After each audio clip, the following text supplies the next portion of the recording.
I own more than a dozen drones. I've spent years collecting drone footage. And honestly, storage has become a bigger problem than flying. Here is how I'm fixing that.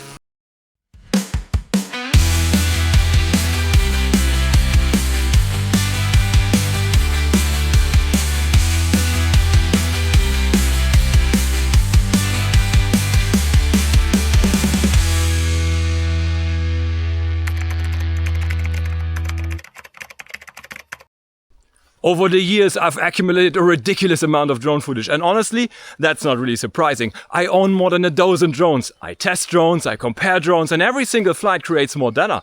But to be honest, you don't need that many drones to ask yourself how to manage all these files, because the problem is that modern drones generate massive files. We're talking about 4K footage, high bitrates, D-log profiles, and while the image quality keeps getting better and better, the storage requirements keep growing right along with it. But eventually, I ended up with 5 different SSDs filled with drone footage, and that's where things started getting a little messy. Some footage was on one drive, some on another drive, and every now and then I'd find myself looking for a specific clip, trying to remember where I had actually stored it.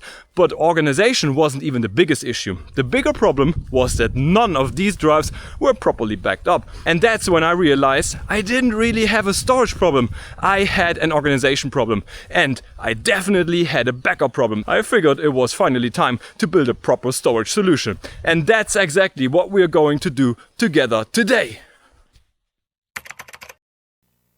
Alright folks, so this is the UGREEN NAS DXP4800 GT. It's a 4-bay NAS, which means it can hold up to 4 hard drives, and according to UGREEN, it can be expanded all the way up to 144 terabytes. Let's open the box and see what we are working with.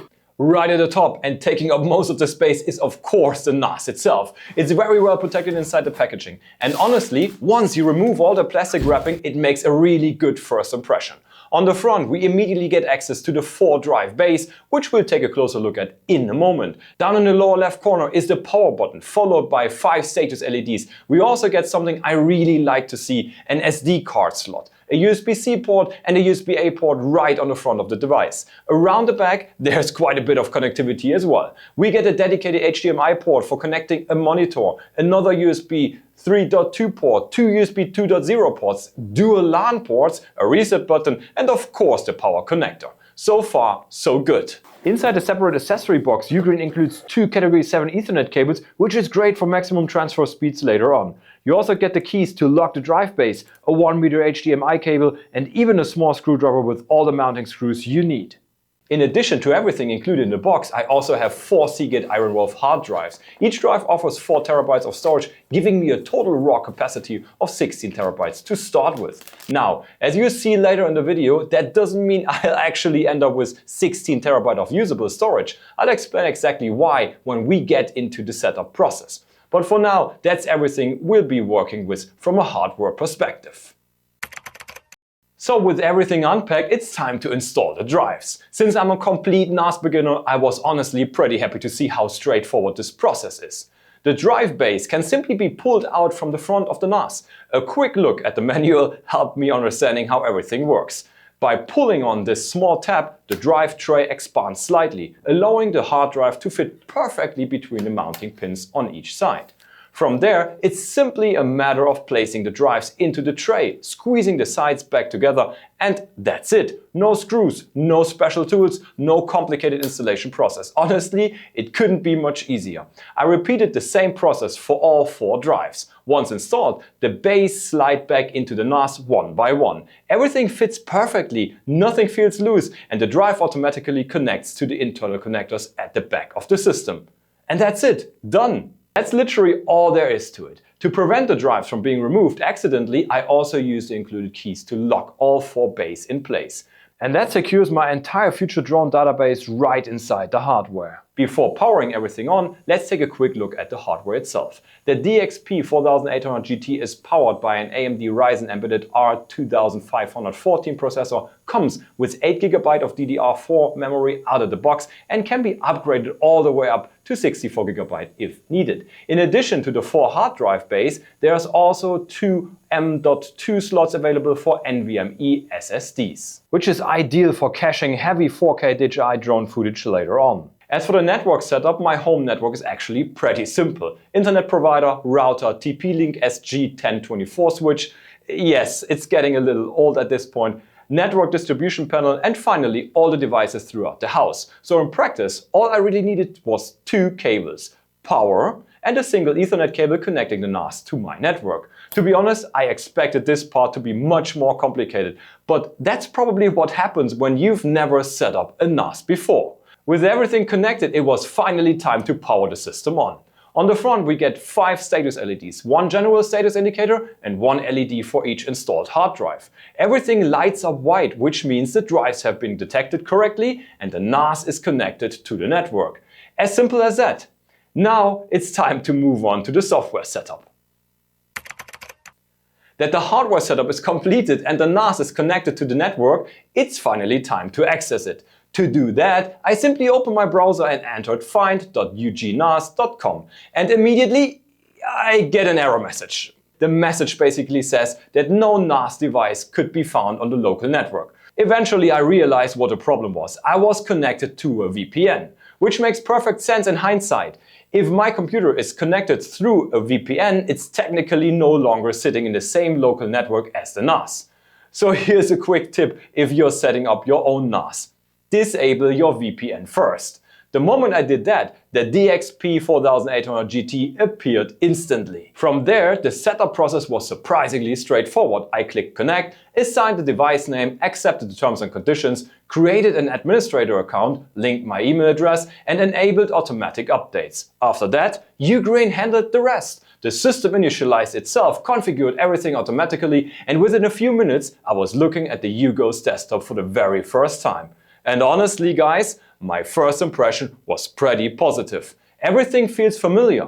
The interface is clean, modern and surprisingly intuitive. Now of course, a NAS isn't very useful without storage, so it was time to configure the drives. Again, the process was much easier than I expected. I selected all 4 drives and the system immediately recommended RAID 5. But what is RAID? RAID stands for Redundant Array of Independent Disks and is essentially a way of protecting your data if one of your drives fails.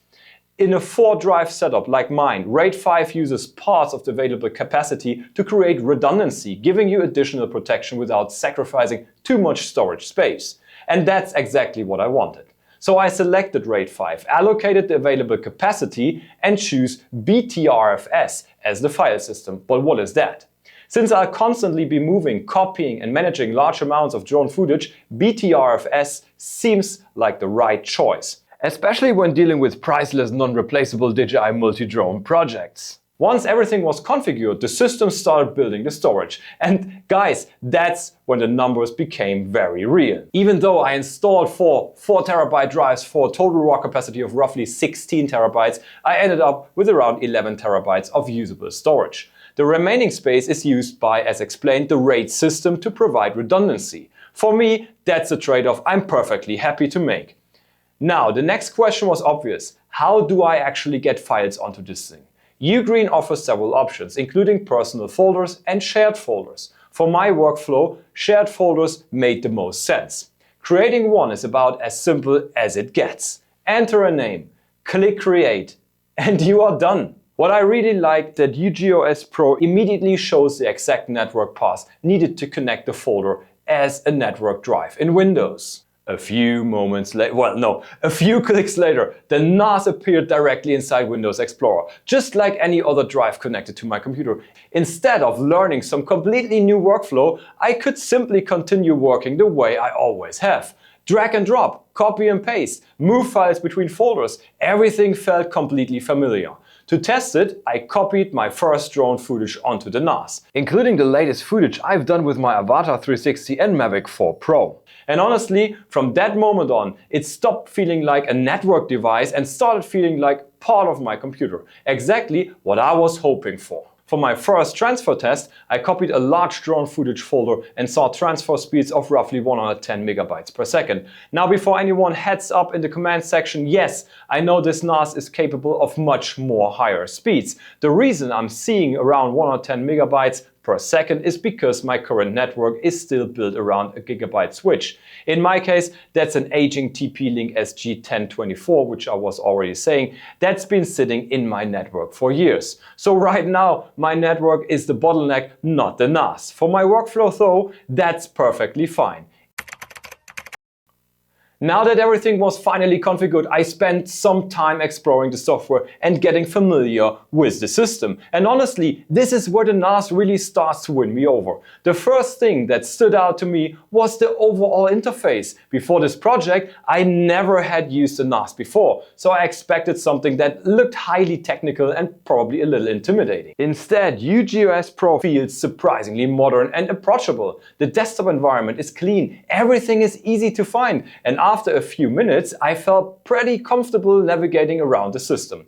What impressed me even more was the file manager, and I know that sounds like a strange thing to get excited about, but if you spent years working in Windows, you'll immediately notice how familiar everything feels. So there was almost no learning curve. And another thing I was not expecting was the built-in media preview functionality, which is a huge game changer when you need to scrub through massive 4K drone footage on the fly. Once I copied some footage onto the NAS, I discovered that I could actually preview videos directly from within the browser interface. No download required, no extra software, just click and watch. The same goes for photos. I could browse through images, open them instantly, and move through entire folders without ever leaving the browser. And that was exactly what I was looking for. For someone dealing with large amount of drone footage, that's actually more useful than I originally thought.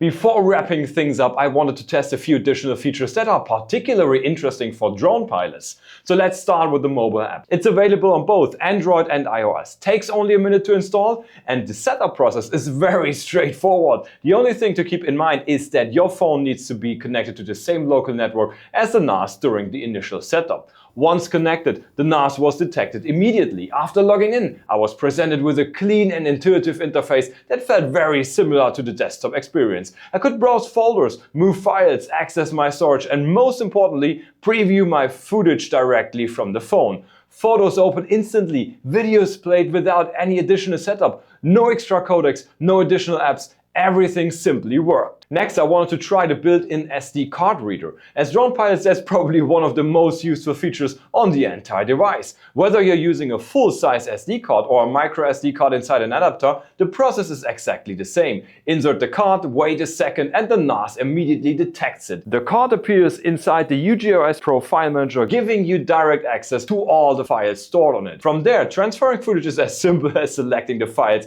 and copying them to your storage folders on the NAS. The same workflow applies to USB devices, whether it's an external SSD, a USB stick, or even a drone connected directly via USB. The NAS recognizes the device automatically and makes its content available through the file manager. For me, that is seriously awesome and much appreciated. After flight, I can simply connect the storage device, copy the footage directly onto the NAS, and have everything stored in one central location. So folks, what do I think after spending a few days with this thing? Honestly, I think I massively overcomplicated the whole NAS topic in my head. For years, I basically avoided it because I assumed there would be a huge learning curve. Networking, storage pools, RAID, permissions, all that stuff. But for what I wanted to do, store my footage, keep it organized, and add a bit of redundancy, it was honestly much easier than I expected. Even with my slightly weird home network setup, everything worked pretty much right away. Apart from my VPN mistake, there really weren't any major roadblocks. And looking back, that's probably what surprised me most. Nothing ever felt intimidating. At no point did I feel completely lost. Most of the time, I just clicked around, followed the prompts, and figured things out as I went. And maybe that's exactly how it should be. The biggest benefit for me isn't some specific feature, it's the fact that I finally have structure. All my footage is in one place, I know where things are, I know where new projects are going, and I no longer have a growing pile of SSDs sitting on my desk. Now the painful part is still the storage itself. To be honest with you, hard drives are extremely expensive. And if you want a lot of capacity, you'll definitely notice this in your wallet. But that's not really a UGREEN problem. At the end of the day, I started this project because I was tired of the chaos. And now that everything is up and running, I'm mostly left with one question. Why didn't I do this already years ago? Alright folks, that's it for this one. If you enjoyed the video, make sure to smash that like button and subscribe to the channel and let me know in the comments how you're currently storing your drone footage. For me, this was a surprisingly easy way to finally get my drone footage organized and stored in one place, and I'm genuinely looking forward to seeing how this fits into my workflow over the next few months. But for now, that's where we leave it. Thanks for watching. Now, get away from your screen. Better fly your drone or organize some files. Up to you. See you in the next one. Have a good day. See you. Bye bye.